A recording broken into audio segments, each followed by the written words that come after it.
Segré, em tese é isso. O discurso do Mais Médicos nasceu da necessidade da população, principalmente a população do interior do Brasil, de ter atendimento médico. Porque hoje no Brasil nós temos um problema. As faculdades de medicina aqui são centralizadas nos grandes centros e são caríssimas, que elitiza esse estudo. Então, a mensalidade de uma faculdade de medicina no Brasil gira em torno aí a partir de 9, 10, 11 mil reais por mês. Os cursos das universidades públicas acabam sendo, entre aspas, reservados para os alunos com mais grana, que estudaram em escolas particulares ou que conseguiram se preparar através de cursinhos que são muito caros. Eles pegam a vaga das universidades públicas, as universidades privadas ficam para aqueles que não conseguiram nas universidades públicas. Há um custo alto, o aluno estuda o dia inteiro, porque é um curso muito focado. E quase não tem faculdade de medicina no interior do Brasil. Esse cidadão que está no interior, que quer estudar, ele vem para os grandes centros, se forma aqui, e depois que ele está nos grandes centros, ele não volta para o interior do Brasil para clinicar. Então tem uma defasagem de médicos espalhadas pelo rincão do Brasil. Nesse discurso, em cima desse fato, veio Mais Médicos. Ao invés do governo Dilma, Lula, o governo do PT lá atrás, mudar a política de formação de médicos, porque nós temos o FIES, que é um programa de financiamento, a gente tem um ProUni, a gente poderia direcionar programas públicos já existentes para a formação do médico daquelas cidades do rincão do Brasil, para que eles cumprissem a carga horária lá. Uma vez que ele ganhasse uma bolsa de medicina no ProUni ou um financiamento integral pelo FIES, concluindo o curso, ele cumpriria a carga de medicina lá na sua cidade, do interior do Brasil, durante um período de tempo. Poderia ser uma solução. Hoje existem filas para se abrir uma faculdade de medicina no Brasil, Segré. Hoje você tem que judicializar, porque o governo controla a abertura de novos cursos de medicina, mantendo a mensalidade dos poucos que tem aqui em cima. Então é um outro problema. O governo Lula achou a solução, resolveu fazer o Mais Médicos, que na verdade é só um financiamento ao regime cubano. É só um financiamento ao regime cubano, porque nós não sabemos exatamente se são médicos. No governo Bolsonaro foi colocada essa condicionante. Claro. Foi colocada. Ok, o programa pode até continuar, porém, eu pago para o médico, porque como já foi dito aqui pelo Bela, se pagava 10% ao médico, 90% a uma associação que repassava ao governo cubano, então o dinheiro não era para o médico, era para o governo cubano. Então o Jair Bolsonaro queria pagar ao médico, queria que esse médico, ou pseudo-médico, que nós não sabemos, ele não fez nenhuma avaliação aqui, o que comprova que essa galera que veio receber aqui de fato estudou medicina. Nós não sabemos. Na época do Bolsonaro, ele queria que esse médico fizesse um revalida, mesmo que mais facilitado do que o revalida, que realmente é um exame profundo, mesmo que mais facilitado, mas que mostrasse as habilidades médicas desses cidadãos que estão vindo de Cuba para cá. Não foi aceito também pela organização. E o terceiro era que esse médico pudesse trazer a família, óbvio, que hoje fica em Cuba, de certa maneira, garantindo que esse médico retorne para lá após terminar isso. Eu tive em Cuba, Segré, eu fui lá conhecer, porque sempre falaram que, nossa, Cuba é maravilhosa, a saúde de lá é fantástica, a educação de Cuba é uma coisa de outro mundo, só vocês que não foram lá. Eu resolvi sair do discurso e ir a Cuba. Maravilha. Não é nada disso, o país está acabado, o país está destruído, é aquilo que nós já sabemos. Mas especialmente sobre o Mais Médicos, eu encontrei uma família de alguém que estava no Brasil, a família lá e a pessoa aqui no Brasil como Mais Médicos. E essa pessoa falou, aqui em Cuba nós não temos mais médicos.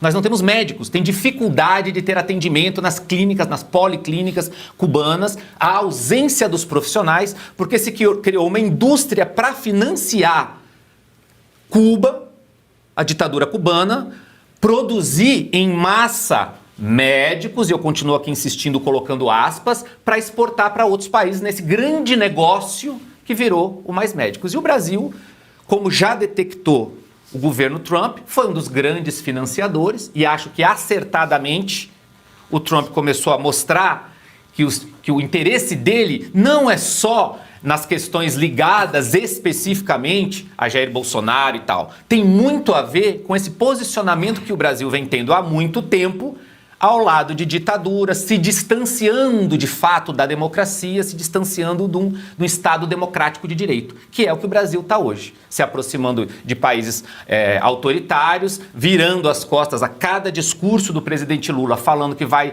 deixar de ter o dólar, que vai fazer frente e buscar alternativas. Então, acho que o Trump começou um movimento correto por baixo, mas, como disse muito bem o Segré, em setembro vem o grosso. Vamos ver. E setembro está logo ali. Setembro está logo aí. Sabe, não dá para saber nem por onde começar com essa fala do Haddad. Ele disse que não persegue pessoas. Tem uma imensa lista. Não vou começar a falar do Paulo Figueiredo. São jornalistas, são comentaristas políticos. Teve documentário da Brasil Paralelo que foi censurado. Não persegue a imprensa.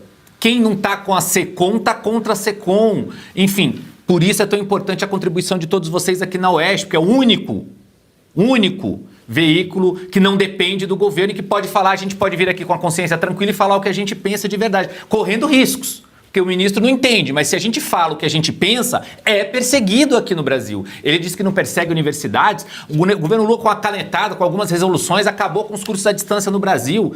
Tem uma universidade aqui em São Paulo, a 4ª universidade pública do estado de São Paulo, chamada Univesp, que vai fechar mais da metade dos seus cursos. Atende 90 mil alunos, hoje é a maior universidade pública do Brasil, fazendo uma entrega de qualidade.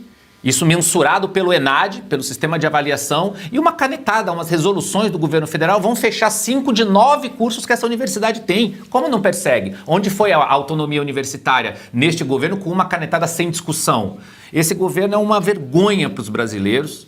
E graças a Deus que com luta de alguns nós estamos tendo organismos internacionais, porque não é só o Trump agora através do cancelamento de vistos e da Magnitsky está fazendo ações diretas, mas já tem muita gente pela União Europeia e por outros lugares começando a falar, até o Wall Street Journal já publicou que o Brasil está se distanciando, ministro Haddad, da democracia. Na verdade, nós não temos mais uma democracia como ela deveria ser aqui no Brasil já há algum tempo. O Estado democrático de direito aqui já não existe mais.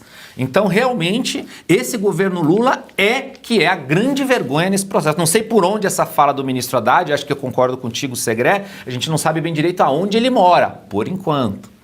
Sabemos que para os Estados Unidos a coisa para ele vai ficar feia, porque nem recebido ele está sendo lá. As reuniões estão sendo desmarcadas. Por inércia, na minha opinião, do governo brasileiro. Porque o presidente da República tinha que pegar o telefone, recolher a sua insignificância, ligar para o Donald Trump, que o Trump já falou, eu atendo. Claro, lógico. Eu acho que é pertinente, só porque ele tocou na questão da Constituição Americana, vocês compararem a lógica democrática. A Constituição Americana tem 7 artigos e 27 emendas na sua história. A brasileira foram 7 constituições até agora, nós estamos na 7ª. Essa última, de 1988, tem 250 artigos, mais 135 emendas. Aí você já tem uma noção. E na minha opinião, na minha simples opinião, deveríamos ter a 8ª, porque essa já foi rasgada faz tempo e nós precisamos ter, de fato, uma nova Constituição que represente o povo brasileiro. Primeiro que também me deixou boquiaberto o fato de Alexandre de Moraes não estar no topo da lista. Mas talvez tenha uma explicação. Gilmar Mendes, que é o topo da lista, já é o decano da casa, já teve muita gente que o Gilmar mandou soltar, teve muita coisa que aconteceu ao longo de toda a história do Gilmar, então ele acaba desagradando uma parcela dos gregos e outra parcela dos troianos. Não é bem o caso do Alexandre de Moraes, como o Segré bem disse, não quer dizer que tenha 51% de pessoas que aprovam Alexandre. Não, teve muita gente que não participou e etc, etc, etc. O Barroso já está no fim da linha, então no fim do dia a gente percebe o que está acontecendo quando o Barroso convoca um grupo de influenciadores para tentar melhorar a imagem do Supremo Tribunal Federal. Dá uma olhada no que nós estamos falando aqui. Uma casa que teoricamente os ministros nem poderiam se manifestar, não era para estar dando entrevista, não era para estar indo em programa, era para se manifestar nos autos. Como funciona a alta corte americana, por exemplo, onde o presidente da corte, pós-processo, às vezes, da entrevista, mas ao longo não, aqui também não deveria. Aqui não é, a gente vai no Congresso da Uni, a gente vê manifestação quando está em viagem do exterior, a gente vê um monte de coisa acontecendo com os ministros que viraram popstar com a imagem ruim, a ponto do Supremo Tribunal Federal convocar lá um grupo de aspas, influenciadores com o objetivo de tentar fazer uma limpeza mesmo, passar um detergente nessa imagem. A gente sabe que isso não vai acontecer porque isso já está entranhado na cabeça do povo brasileiro e acho que isso reflete essa pesquisa. O fato do Gilmar ser o primeiro é isso. As pessoas têm memória do que foi feito ao longo do tempo, de quantos traficantes saíram pela porta da frente, de quanto vagabundo saiu pela porta da frente do Supremo Tribunal Federal, com liminar, decisão monocrática de ministro lá. Esses ministros agora já estão na má boca do povo. Federal, ao lado do Pacheco, ele já diz que o Supremo Tribunal Federal é uma casa para adultos, é um lugar para adultos jogar. O jogo é de adultos. Já dando um recado direto para o Messias.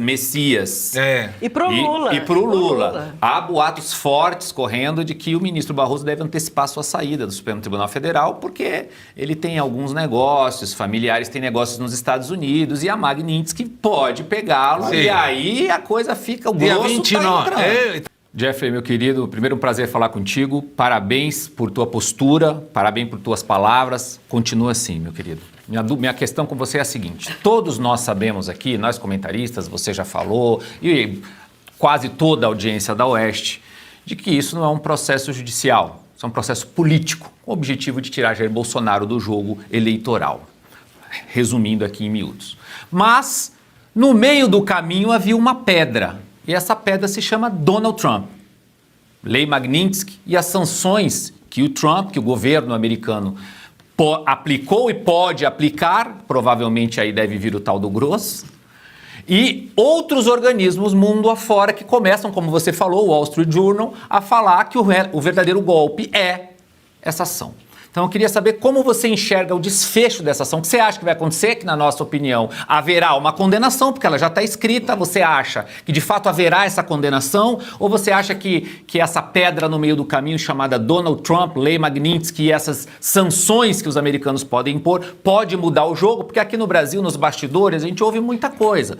Pode ser que determinados ministros deixam o cargo antecipadamente, tentando fugir de uma possível Magnitsky, que está tentando aí ter uma negociação aqui, outra ali, que pode ter uma outra saída, que seria uma anistia após condenação. Condena Jair Bolsonaro, faz a foto e depois deixa o Congresso anistiar e aí não interfere no processo. Tem muita coisa acontecendo nos bastidores. Eu queria ouvir a tua visão, que está muito dentro desse processo aqui para a audiência da Oeste.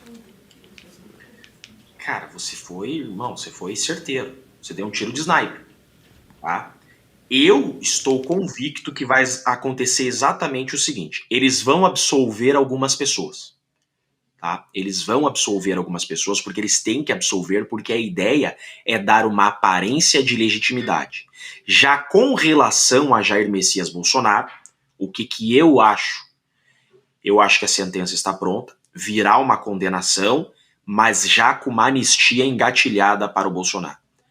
Isso tá muito claro para mim, e eu explico porque, se vocês me derem a liberdade de explicar, tá? O que tá acontecendo? Uma das exigências do Donald Trump é que haja anistia. Essa é uma das exigências do Donald Trump, tá? O que aconteceu? Os Estados Unidos enfiar a Lei Magnitsky no Brasil traz consequências financeiras para o Brasil. Por quê? Os efeitos secundários da Magnitsky alcançam o Brasil. Então, se o Brasil protege o Alexandre de Moraes, que é um sancionado pela Lei Magnitsky, o Brasil sofre efeitos secundários, ou seja, o Brasil é desligado do sistema financeiro global, o Brasil é desligado do sistema SWIFT. Essa é a consequência. O mundo financeiro brasileiro, tá? Os empresários, quem detém o dinheiro, entrou na jogada e falou o seguinte: isso não pode acontecer. Por exemplo, 70%, parece que o termo correto não é agrotóxico, me fugiu aqui agora, até me corrigir esses dias, mas é o que veio na cabeça agora, foi esse termo, tá? 70% do agrotóxico nós importamos, por exemplo.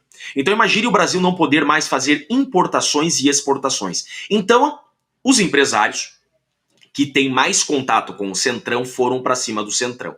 O Centrão entra na pauta da anistia, tá? Para que a anistia seja aprovada. O que está começando a acontecer? O Centrão precisa aprovar a anistia, porque os eleitores deles foram para cima dos parlamentares do Centrão. Então agora o Centrão entrando na pauta da anistia, possivelmente ela vai ser aprovada depois que eles aprovarem o fim do foro privilegiado. Tem mais esse também, tá? Mas o que acontece? O STF vai lavar as mãos da anistia. Então aquele argumento anterior de que, se vocês anistiarem, nós vamos declarar a anistia inconstitucional, não existe mais. Eles não vão mais se meter na anistia, tá? O que eu vejo? Esse processo foi criado para o Bolsonaro. Esse formato de pena que o Bolsonaro está já é um teste. Então o Alexandre de Moraes decreta essa prisão domiciliar para o Bolsonaro já como um formato teste. ver se ela é eficaz e servirá para depois de uma condenação. Agora, eu tenho quase a convicção que esse processo vai demorar para terminar, esse é o ponto que eu queria chegar agora. Ele termina só em 2026, se não para 2027, tá? E quando acontecer, a anistia já está engatilhada e ela já vem na sequência. Vale ressaltar que no governo passado, boa parte da esquerda não participou, não assinou a CPI da pedofilia, não quis participar, que, como você já disse no editorial, tem projetos de lei de castração química, tem projetos agora da lista nacional aprovado, inclusive, nada é feito. Quando esse youtuber, o Felca, lançou o seu vídeo e o vídeo viralizou, eu gravei um vídeo falando, parabenizando o trabalho dele, mostrando como ele ali com o Instagram na mão, ao vivo, criou uma nova conta e achou um universo de pedófilos. Em 50 minutos de um vídeo. Ele mostrou, peguei do zero, criei a conta do zero. Agora eu vou curtir algumas páginas e rapidamente vão aparecer esses animais, com perdão da palavra, mas são animais, com perdão, na minha opinião. É isso, com perdão dos animais. Então, e eu falei o seguinte...